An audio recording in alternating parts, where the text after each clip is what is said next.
Good evening, ladies and gentlemen. Welcome to another exciting episode of the Paul Brown Show. This evening, my guest will be Mr. Ray Thomas. He's a playwright. He's known all over, and you're going to get to meet him today. How you doing there, Mr. Thomas? I'm doing good. Nice to meet you. Hey, thank you for coming on the show. Tell the audience a little bit about Mr. Ray Thomas. Okay. My name is Ray Thomas. I'm originally from Philadelphia, Pennsylvania. I'm a playwright, among other things. And I've been here in Charlotte for the past 5 years. And that's it to start. What inspired you to want to become a playwright? Because that's a very interesting field. I started out as an actor first, and to be honest, I didn't aspire to be a writer. Mm-hmm. I like to write, love to write, but it's writing for me has been, particularly for the past 5 years, the time since I've been in Charlotte. It's been a passion. It's been therapeutic in ways, but it's been the connection to my first love, which is theater, as far as acting. And since I'm not able to be on stage as much as I want or used to be, writing served the purpose until I get back there. If that makes sense. Oh, that makes a lot of sense. Yes, Okay, sir. okay. Yes, sir. Okay, you say that. Who are some of the individuals that have inspired you while being a playwright? There's a man named Mel Williams, who's a prominent acting coach in New York now. Okay. There's another man named John Allen Jr. who's deceased now, but he was the artistic director of a theater company in Philadelphia called the New Freedom Theater. Okay. And it was there that I learned the rudiments of acting. It was there that I could start getting involved. And they've been very instrumental into me, getting into theater. And before I got into theater, I wasn't really a part of anything. And when I got involved into the theater, I learned that I had some talent. Correct. So and we're friends to this day. Mm-hmm. Mel Williams and I, the gentleman I was telling you about. Oh, okay. Yes, sir. Yes, sir. Okay, I know that it seems to be a very exciting field, that playwriting theater. What kind of adrenaline do you get when you see your film being seen by all these audience? It's exciting, and if I can, I need to tell you a story. Go ahead. Okay. I had a play that ran off Broadway in New York about a year ago, last year. The name of it was called Beneath Two Boxers. About two boxers who were undefeated when they fought each other. Okay. And one won, another lost. But it was about them getting together one more time and discussing some unresolved issues. Well, anyway, it ran in New York off Broadway for a couple weeks, directed by Mel Williams, the man who I just was talking about. And Mr. Jerry Richardson, the owner of the Carolina Panthers, that's where I work. Go Panthers. Yeah, go Panthers. Yeah. But when he learned that I had a play that was off Broadway, Correct. He called me and asked me to come talk to him, and he flew me out to see the show. And so we were together for 2 days in New York, and it was very exciting, and I remember getting to the theater. I mean, I was so nervous. The thing about live theater is, of course, anything can happen.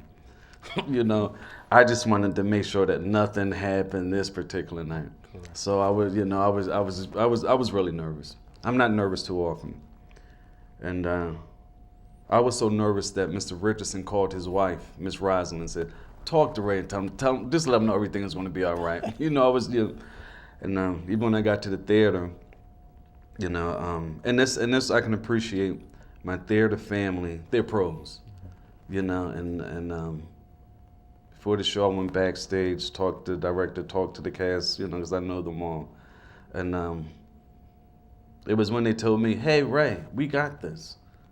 You know, you did, you did your art. Let us do ours." You know, so that calmed me down, and but the show was great. The show was awesome, but so you know, you sit back, and the play is going on, and usually I sit in the back of the audience and I watch, because there's certain things that,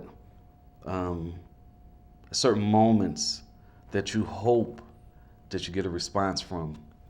And so, you know, an audience might be quiet for say 10 minutes, and then a moment to come up that you may think is funny, and the audience laughs, so that makes you feel good. But then sometimes you might think something's gonna happen and it don't happen. It's like, you know, it's just, you know, one of those things, you know, cat and mouse. Yes, sir. You know. I know you talked about Mr. Richardson. I mean, and a lot of people don't get to meet him personally, but he is an awesome individual. And, you know, I applaud not only him, but everyone at the Panthers, Carolina Panthers, because they have a great organization, you know. Yes. It's applauded in how they're doing this year, you know. They're doing a great job, the players, the coaches, everyone, the staff. Yeah. They're doing an outstanding job. Yeah. But it had to be a great feeling to have Mr. Richardson take time out of his valuable, you know, he has a lot of things going on, to put some kind of focus into your work. And how did that make you feel? It was humbling.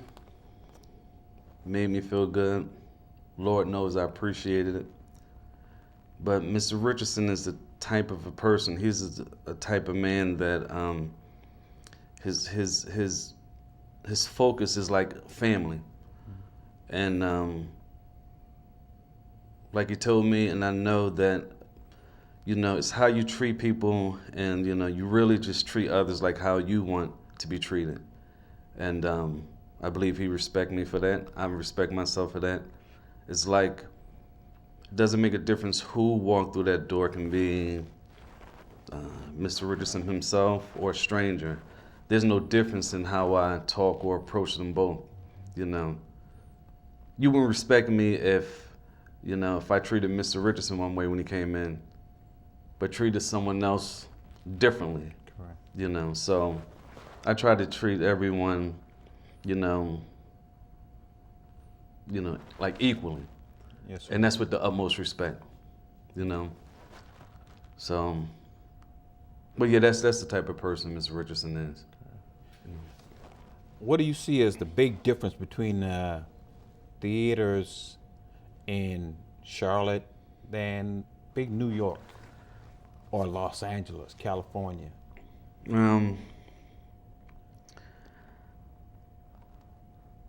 The theater here is good. It's excellent. Might not be as much, to say, as like in New York, but you know, it's thriving.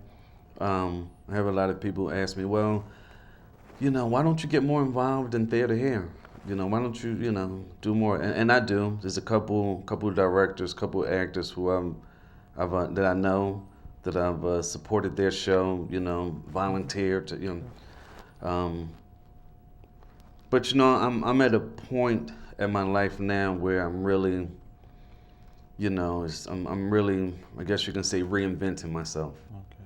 And theater, to, you know, it takes a lot of time, it takes a lot of energy, and to be quite honest, I don't have the time and energy to do it on a level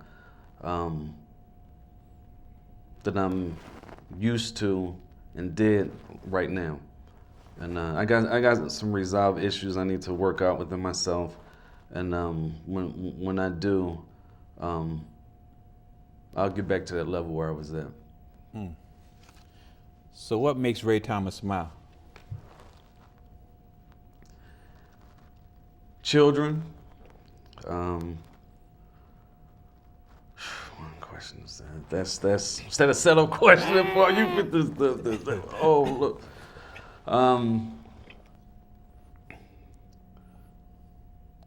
You know, I just really like to meet people. I like to make people happy. I love children. I love working with children.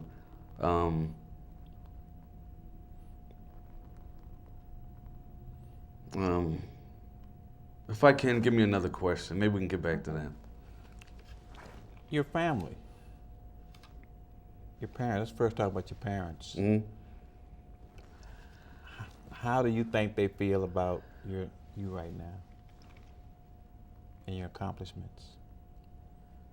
I believe they're proud. I know my mother is. I believe my father is.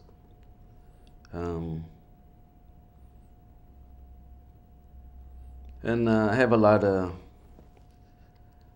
how to say it, I have a lot of extended family. Mm-hmm. And I would say for the most part they're proud. You know, I've been alone. I've been on my own for a long time, and in the midst of my career, in the midst of just my life, I've been away from my family for a long time. Mm-hmm. And you know, just recently, within the past years, I've started to reconnect with them. Yes, sir. And so,